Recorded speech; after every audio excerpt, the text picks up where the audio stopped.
So, with that said, what are the matchups we like? What are the keys to victory? I really like Aaron Jones versus base personnel. I love the linebacker matchup because I don't think they can hang with him in the passing game in space. I think you can run all kinds. I think you can run option routes. I think you can run crossers. I think you can run your Texas routes. I feel like the interior offensive line for our team should feel like we can get movement in the running game.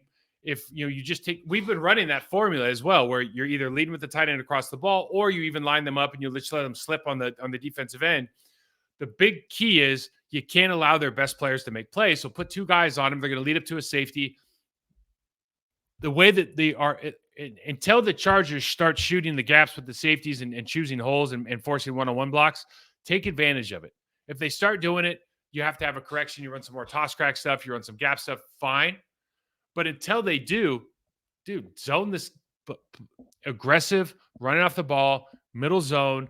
Let your guys get movement. Let Aaron Jones get back there, make a cut, be out the gate. Number 2, Keenan Allen versus everyone. I think, we talk about the secondary. Gerald Everett's going to be out. That's going to allow us to sometimes bracket coverage, but you do have Austin Ekeler coming out of the backfield. I don't know if you feel comfortable with some of the matchups with our linebackers and Austin Ekeler, especially right now with Quay being out. That's kind of why you drafted him. Jalen Guyton and Quentin Johnson are the TCU kid are still playing, are continuing to evolve, but they're guys that can make plays in the passing game. For me, you just don't want to see Keenan Allen have 150 yards and 3 touchdowns in this game. And he's the kind of guy that can actually do that.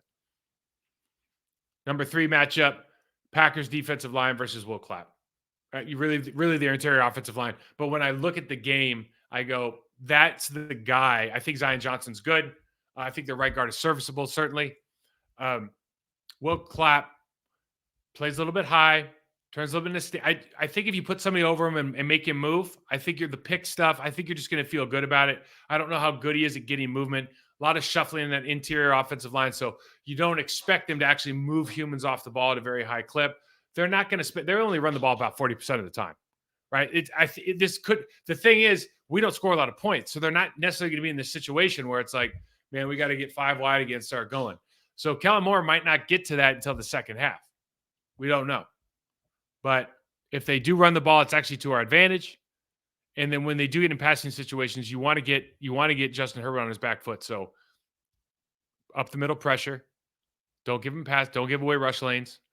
Don't let him escape outside. Make him throw off his back foot. Keys to victory, 3 of them. Big plays on offense. This defense, just like ours, misses tackles. Okay? But they cover poorly. We just saw a bunch of it. You're going to have to match what is a much better offense than last week against Pittsburgh. This LA Chargers team can score points. They can put up numbers. They can hold they have explosive plays. You got to match with explosive plays. We cannot think that we're going to move 80 yards, 10 yards, 5 yards at a time and be successful scoring enough points against this team. Number 2, we've been talking about it, pressure Herbert up the middle. And then number 3, for me, you're 3-6. You're trying to develop this identity. Aaron Jones is your best player. Make this game about Aaron Jones. Get him 35 touches. If Aaron Jones doesn't have 35 touches, I don't know what to say.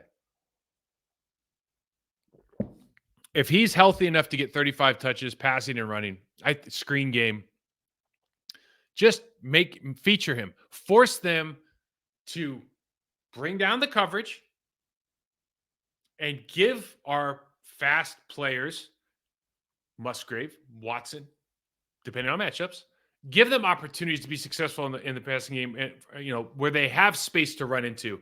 Where a lot of these plays we look at down the sideline passes that we don't connect with and all this, those are hard passes.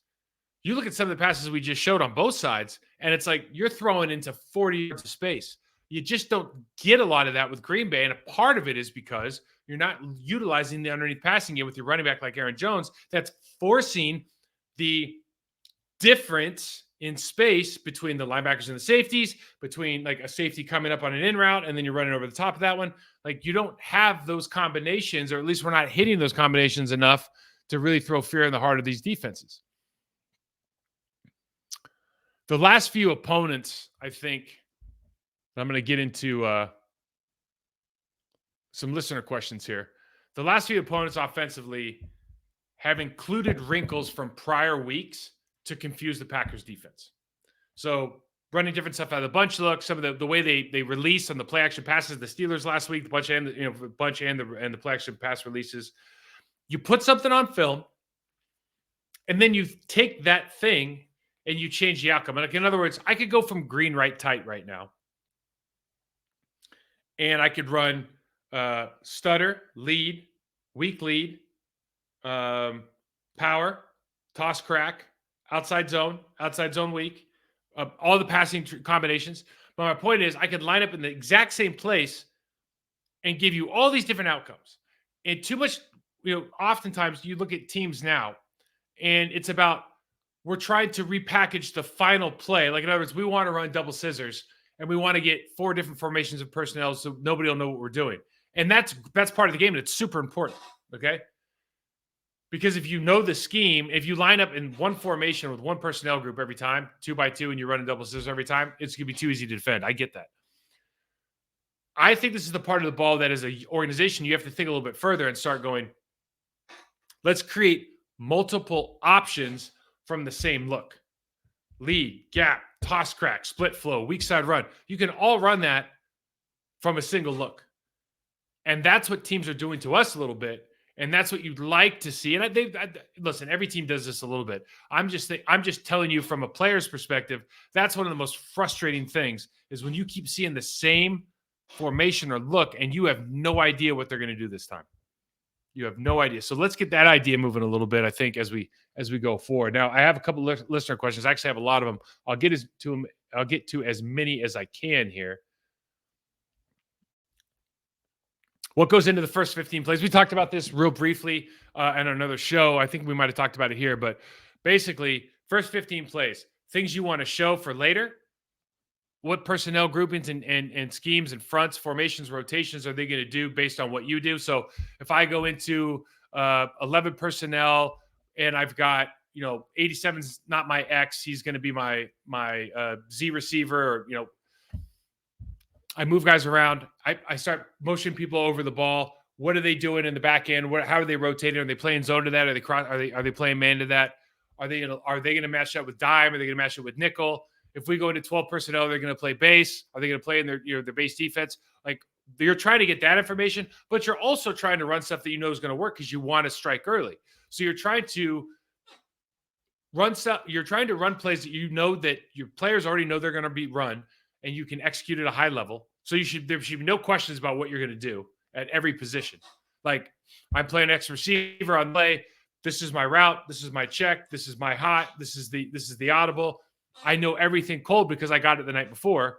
You got to feel good about that. But you're also, as a coordinator, you're trying to figure out, okay, this is what they're doing against this look. So now we want to make some adjustments. Somebody asked what's wrong with the pass rush. I don't remember what we're ranked from a pass rush standpoint, but I will say this. If you really just sat and looked at our team, who's the pass rusher? Rashawn Gary. Who's the next one? Preston Smith's a good defensive end, but Preston Smith hasn't made money in this league because he's a pass rusher. You don't have an interior pass rusher. You didn't ever hire one, right? Devontae Wyatt, maybe compared to, he's not as good as his counterparts at Georgia, but I think coming out, everyone thought he had a little more wiggle to him. Maybe not the kid from this year, but maybe I'm talking about Davis from last year. But, Kenny Clark's never been a great pass rusher. He could have been, but you didn't give him that time to develop because you played in nose tackle in the 3-4. He could have been a great 3-technique pass rusher, penetrating player, but I don't know if that he's that now because, that's something you got to work on in the offseason all day long. So you don't really have those guys. So, and you don't bring a lot of pressure. Like, you were bringing Quay a little bit more last year. He's hurt now at the end of the season last year, but you don't have those guys. So you don't really, from a personnel standpoint, have guys that, like, Rashawn Gary is a dude that you got a game plan for now, I think, because he is pass rush win rate is probably pretty high. The thing about Gary is he gets to the height of the quarterback and he'll keep going sometimes. So in my opinion, he's giving away a lot of free plays and pressures to the right tackle by not pressing the pocket and collapsing that pocket when you get up to the top of the rush. But I think, basically, I don't know if you have the personnel to do what you want to get done. These other guys, and Egbari is developing. I think they just brought in Justin Hollins. These guys are going to get a play here and there, but are you sitting there going like, this is a Joey Bosa? This is a TJ Watt? Absolutely not. Right? Is it Danielle Hunter? Absolutely not. It's just not. They're not those kind of guys.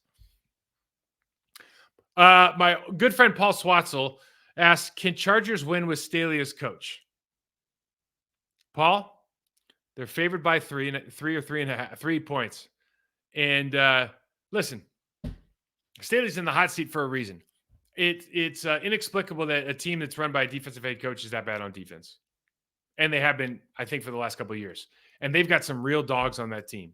Usually when you have 3 guys that you would consider all pro caliber players, which they do, you're going, we're going to be okay. And for whatever reason, they are abysmal, especially in the passing game.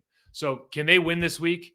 Absolutely, because I think the offensive firepower. But I would expect the Green Bay Packers to finally put up more than 20 points. Why are we so bad against the run on first and second down? Alignment. Listen, all of this is a function. We talked about it last week. All of this is a function of the philosophy of the team. I just showed you some alignment issues that the Chargers have that mirror what the Packers are kind of going through right now in some of the conversations they're having with the media. But ultimately, you don't necessarily have players that match what you're doing. In my opinion, you don't have guys at the middle linebacker position that are great in a 3-4 defense. You don't have penetrating, and you're not playing a penetrating defense, at least in base. Kenny Clark is not getting the kind of disruptive, he's not the disruptive presence necessarily that he has been over the last couple of years. And so we miss a lot of tackles. Like we missed 16 tackles last week.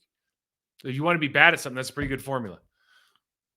I think the number one thing for me, though, is evaluating, does your personnel match what you're trying to do schematically? Somebody asked me to evaluate John Runyan Jr. up to this point. And here's what I've kind of always said about John, and my opinion really hasn't changed this season. And I don't think John is going to take any insult from this, because I would put, you put a lot of people in this category. I think he's an average physical talent. He's a marginal talent, whatever that. He's not a jumps off the screen physical presence. Okay. If John wants, he's played, like he's a starting player in the National Football League for the Green Bay Packers. It's a big deal. If he wants to be better, then he has to change the way he goes about business, because when you're an average talented guy, you can't have passive footwork. And he does not. In other words, he is always kind of shuffling into contact like he's Zach Martin, but Zach Martin's 330 and can squat the house. He's a unicorn. Okay. You need to be aggressive. Second step downhill, second step strike, same foot, same shoulder, body angles, all of the momentum, hands inside, punch and extend, all this, like the basics of the sport, you got to be really, really high level at to get those like kind of eye-opening plays. I think he does a really good job at kind of being, I don't want to say serviceable because I think that's disrespectful, but he's almost like an afterthought. Like you're usually talking about Myers or how's this guy, okay, who's going to play left tackle. For me, I just think you could get more out of, he can get more out of his body. And I think you have to do that by just being in my mind, I'm going to get my footwork this way, and I'm going to get my hand placement, body position this way, so I can be more aggressive at the point of attack consistently. Because you see plays like, dude, if he's got a shot, he'll take a shot on a guy. Like, it's not like he's a football player. His dad was a football player. He knows how to play this game. He loves this game. He respects it. He plays hard. I just think he can get more out of his body if his body angles and footwork and hand extension and everything where he played with a little more aggression and maybe some better leverage angles, which is, it doesn't look like that's what they're teaching. But if it was me, I would go and immediately learn how to do that. And I think he could level up. Last question. What do you need to see from this team to get excited? Talking about the second half. It's a good question. And for me, it's always about I just like watching players develop. That's it for me. It's really that simple. I want to see players playing better. And what you have to understand now, what I'm always, whenever you're looking at the guys that I work with on their teams, you look at the Packers, what is a function of the coaching staff is forcing them to do it this way versus he doesn't think about the game necessarily in that aggressive manner, or he doesn't have the tool set to perform at the level that he needs to perform. Interesting. Shanahan had a comment. Somebody asked him a question about a quarterback coach in the offseason or something, and he kind of shrugged, "Oh, that's a strength conditioning coach." And it's like, the guy went back. He's like, "No, he's a quarterback developer. That's what he is." And then Shanahan basically went into, that's two different things. And it was a really interesting point that he made. I was surprised that he said it. But he said essentially, and I'm paraphrasing, that guy's working on X, Y, and Z in the offseason, okay? We're working on, this coaching staff's working on football, how to beat the other opponent, we're game planning, we're scheming. We're not working on improving the guy's footwork. And I thought it was super interesting, because I would sit here and say, if you can improve the Jon Running's footwork and technical ability, the plays that you're trying to win on are going to be that much better. The problem is, I think another way to look at it is, they only have so many hours in the day, and they're worried about the next opponent, how to game plan and scheme for that opponent. They're not sitting here going, we really got to make sure that step is precise. Whereas somebody like me, for example, there's the guys like quarterback, guys that are worried about individual player performance are very, very concerned with that guy getting his footwork right. And the end product, the player, is not involved in the game planning. And so he has all kinds of, the time that he does have, he can use to be more detailed, but it's not coming from this side, if that makes sense. It's not coming from the team, because like Shanahan said, the coaching staff's worried about some other stuff. So it's always interesting to me, that dynamic of, why would you not have people in the building that are helping these guys through this now, in concert with what your coaches, your coaching staff, or the real coaches, whatever you want to call them, are in concert with what they're trying to accomplish from a game plan standpoint. That's how you get the most out of your players. That's why some guys go hire guys outside, and you see them that's why they're really high performers, because they get all this extra kind of information about their game and the people that they're playing, that makes them have a real unique advantage on Sundays. But longer conversation for another day. Listen, guys, this is going to be a close one. I think the 44 over-under is super interesting if you're a betting guy. I might go to betonline.ag. I saw ESPN just came up with a betting thing too, but we don't like that because we're a betonline team. But I might get online and place a couple on behalf of my my fantasy football league, because we don't actually worry about our fantasy teams. We just worry about the parlays that we could throw out or throw our money at. I guess that's how it keeps us all together, because we're a bunch of degenerates. If you're enjoying the show, please do me a favor, hit that subscribe button, rate and review us, leave me comments, questions. I try to answer as many as I can, and I hope everybody's enjoying the show. Find me on Mike Wall 68 at Twitter, Process to Perform on Instagram. Good luck this weekend. Enjoy it. Talk to you on Monday.